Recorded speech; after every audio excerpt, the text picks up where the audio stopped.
So yan mga ka-viewers, meron tayong i-assemble ngayon na isang DIY na power bank. So katulad ito sa akin na power bank, ito DIY ko. So ito ay matagal ko nang nagamit at ngayon meron akong customer na gusto niya mapagawa ng ganito. Yan. Itong DIY na power bank. So ito lang yung pinapabili ko sa may-ari, sa customer ko, mga ka-viewers. Itong power bank module na mabibili sa online, yung power bank na yan. Tapos baterya, yan, 4 na baterya na tag 2,200, 2,200 mAh. Bali 4 yan. So sa 4 na yan, 8,800 mAh lahat na yan. So pwede na yan, pwede na pang power bank yan mga ka-viewers. So yan po ang aking assemble. At ang gagawin ko naman dyan dito ay ganyan, ganyan, yan, ganyan yung baterya para mayroon pa ditong space. Bali ang setup nito ay nakaparallel lahat mga ka-viewers. Tapos dito naman yung module, dyan ko ilagay, dyan, ayan, na ganun. O dito nakaganon siya, nakaganon. Yan, nakaganon yung module. O dito ba sa gilid, kahit saan dyan. Hanapan ko na lang ng yan. So ayan, at yung mga wire na gagamitin ko, ito lang. Yan, ito yung gagamitin ko na mga wire dyan. So yan mga ka-viewers. So hindi ko na ipakita sa inyo ang dahil ito ay soldahan pa. Ito, soldahan ko pa ito. Ang pasolda naman ito, kailangan yung kiskisan. So yan, kiskisan nyo para ito ay malagyan na ng soldering lead. So pakita ko lang sa inyo kung ito ay lagyan ko na ng wire. Ito mga wiring sa to.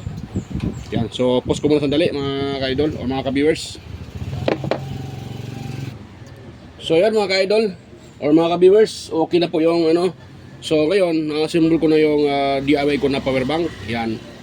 Ayan. So hindi nga siya gagandahan pero okay na rin siya, at least magagamit at accurate yung kanyang pinaka-module. So katulad yun nandito sa ginawa ko isa, ito. Yan, hindi nga magagandahan yung paggawa pero ang importante, accurate yung kanyang module. Fast charger siya. Madali siyang mag-charge sa cellphone. Ito, yan, magkapareho lang din yan sila, So ito, ilang siguro 6 months ko na ito nagamit. Itong aking DIY power bank. Mahigit na 6 months. Ito naman, ginawa ko ngayon. So ito, may nagpapagawa din sa akin. So, dahil wala tayong glue gun, lighter na yung ginagamit ko. Kaya ganito yung forma, pero okay lang. So medyo na short ako dyan sa wire mga ka-viewers. Kaya ang gagawin ko naman ngayon, ito, magsalpak naman ako ng ito. At saka isa pa, itong positive dapat dito sa kabila. Ngayon, itong negative, ito kasi yung negative sa sa ating module. Dapat sana ito ay dito. So okay lang, ganun ko na lang yan. Tsaka dito, ganun. So itong wire na to, ito yung pangsupon ko dyan. So masulda muna ako mga ka-viewers. Lagyan natin ng lagyan natin ng sulda. Yan, ilayo lang natin baka mag-short yan. Uusok yan pa mag-short. Yan dito, maglagay ako dito ng sulda. Yan. Ayun. Pwede na yan. Tapos ito sa kabila. Dito sa pinaka-positive. Lagay tayo dito ng solda sa pinaka-positive niya. Hirap ang solda pala. Dapat kaya nilagyan ko na ito. Nakalimutan ko. Yun. Pwede na yan.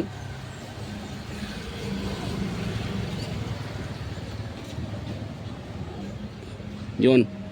Tapos itong wire itong nilagay ko na pang dugtong sana, ito lagyan ko to ng din, soldering lead.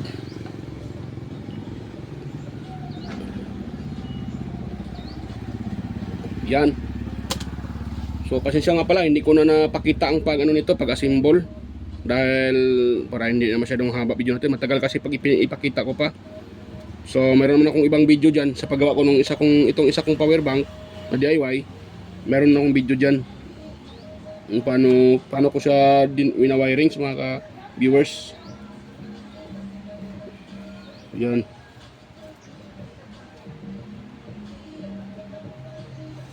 Yun. Yan, nadikit na siya. Dito naman ako sa negative na wire o sa ground.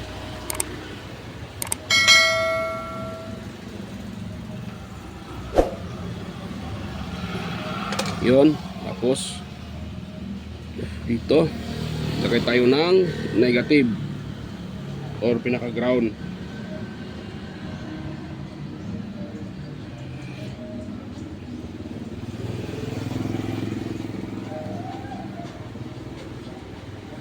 Yun.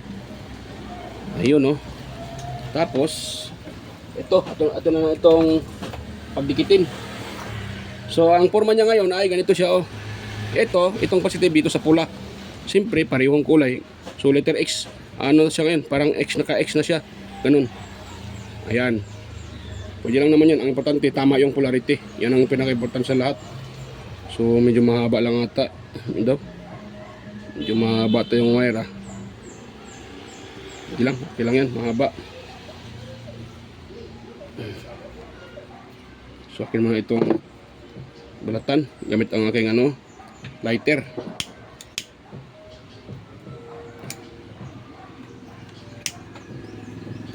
Yun. Init, ah.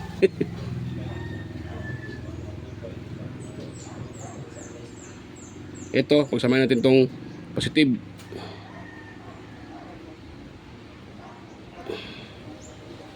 Yan. Tapos siyang hinangin para maganda.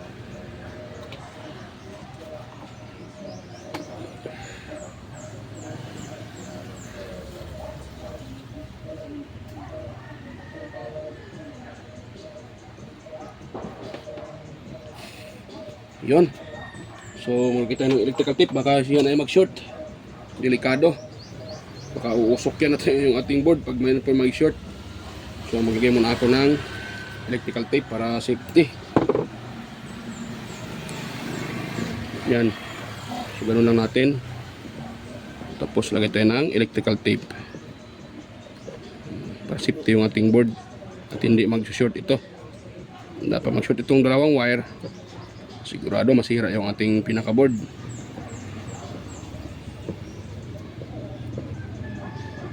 Yan.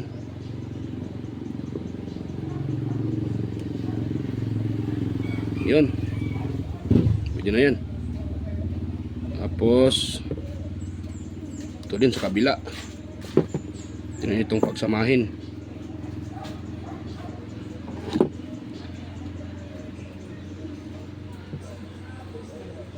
Yan. Negative sa negative. Madali lang ito sundan, mga ka-viewers.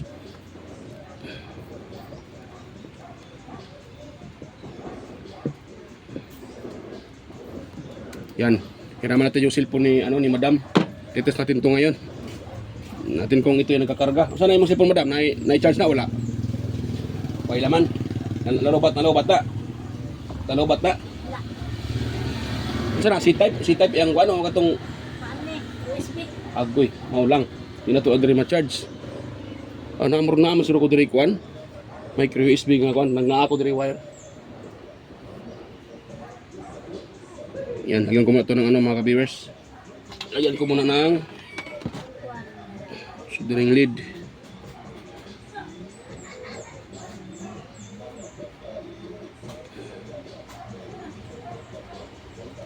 Yan. Actually, madali lang naman talaga itong gawin, mga ka-viewers. Madali lang talaga siyang gawin. Hindi naman siya mahirap dahil may nakalinikit naman dyan na B positive at saka B negative.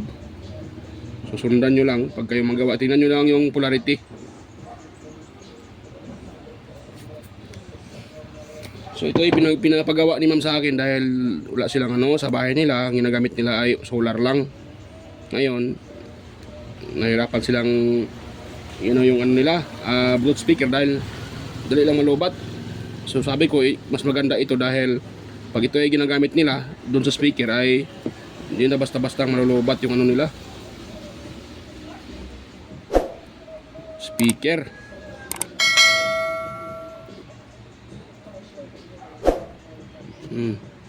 Yun lang. Ganun lang yung niya, connection. Baba lang natin to para hindi pangit tingnan. Tsaka ito. Ganun. O, di ba? Ganun lang kasimple. O, nakagawa na tayo ng DIY na power bank. Yan, o di ba mga ka-viewers? Yan o. So, try kong i-charge yan na mga ka-viewers. Meron ako itong charger. I-charge natin. Makalat yung mesa ko. Ano ko muna dahil makalat yung mesa. Yan, ganun lang. Yun. Tapos,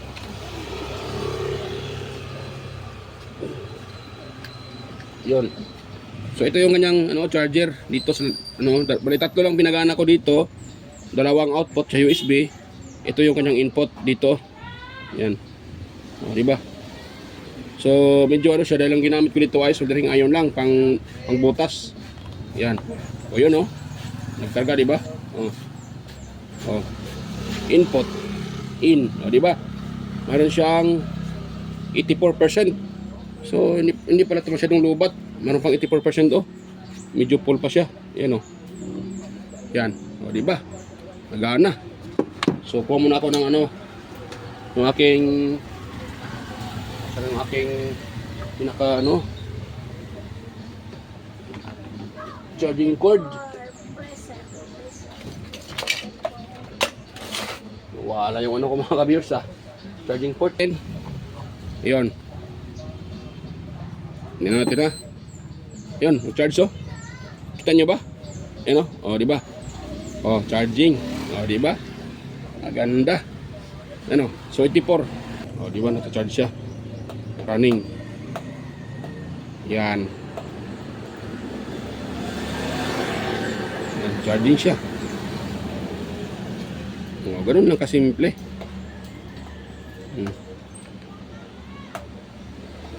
Charging. Maganda siya dahil yung itong nabili ko nung pangalawa, namamatay siya yung pinaka niya, yung pinaka display. May nakalagay lang na out pero namamatay siya. Yung sa akin naman isa, hindi siya namamatay. Pero pareho lang sila ng sealer. Kung saan ako na-order itong sa akin. Ito, kung saan ko ito na-order, ganun din ito. Ito pala, ito. Itong module na yan. Ito yung sa akin, Yan. Di ba? So, tingnan natin ulit. Di ba? Charging siya mga ka-viewers. Ayun.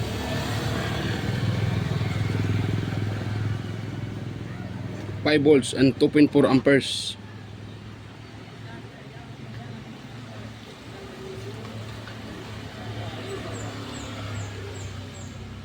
Maganda siya.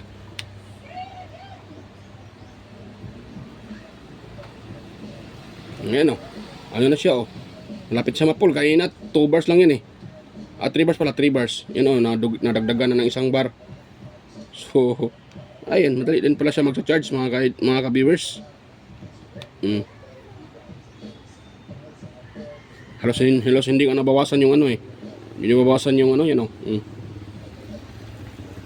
Pero ito nadagdagan. So goods. Dati dito sa aking power bank. Ito.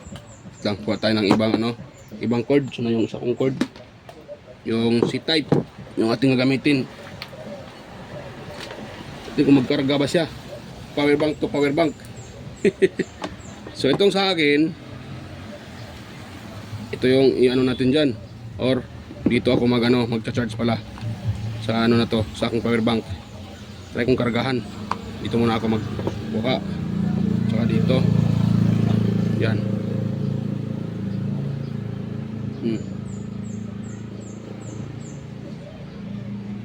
Yan. May nakalagay sa akin in. Ibig sabihin charger. Pareho sila 84.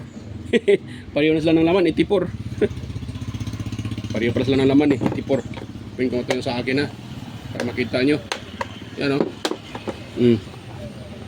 84 din yung itong ginawa ko kay madam. Yan Ayun. Nagcha-charge siya mga ka-idol.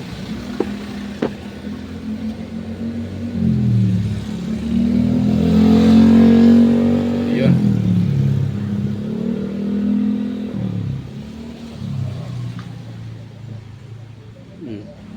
O, di ba? So, ganun ang kasimple ang paggawa ng DIY na power bank. So, yan mga ka-viewers. Ayan, hanggang dito lang po yung ating repair. Ayan, kung sa tingin nyo mayroon kayong nakuhang idea sa aking i-share, sana huwag kalimutang mag-subscribe at mag-like and share. At yan, pakishare natin video para mayroon tayong matulungan sa mga gustong mag-DIY. Yun.